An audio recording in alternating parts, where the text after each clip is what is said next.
So Snackzilla started, it was about 2 years ago now that I started it. And I've got two kids aged 6 and 9, and realised that they had kind of grown out of all their baby and toddler snacks, and they were snacking constantly, after school, after tennis, before swimming, so much more than I ever did as a kid. They constantly wanting snacks, but the brands that were available that I wanted to give them were very much taste, texture, branding wise, very much geared towards baby and toddler. And there were some really strong brands in that category. You've got like Ella's Kitchen and Organics and Bear Yo-Yo.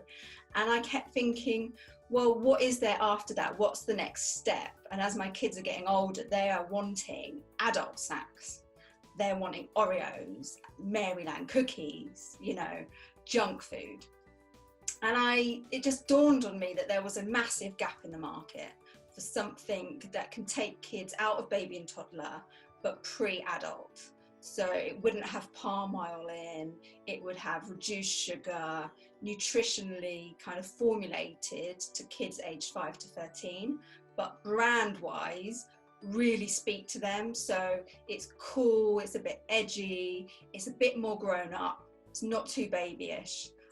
So it kind of pleased the parent and the kid.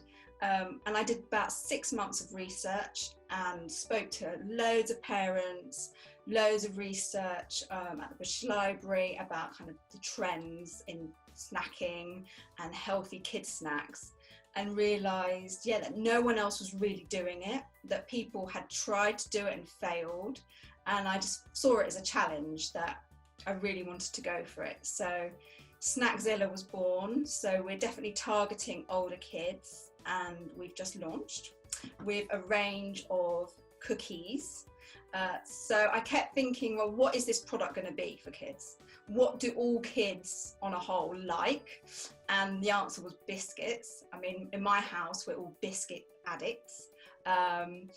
So I kept thinking, right, what is there a healthy biscuit, a bit like a kind of Nutri-Grain thing, something soft, chewy, really moreish, but that's nutritionally a bit better for them. So I took my great-grandmother's recipe, and it's an oat-based cookie that my mum grew up making, I grew up making, my kids have grown up making with me.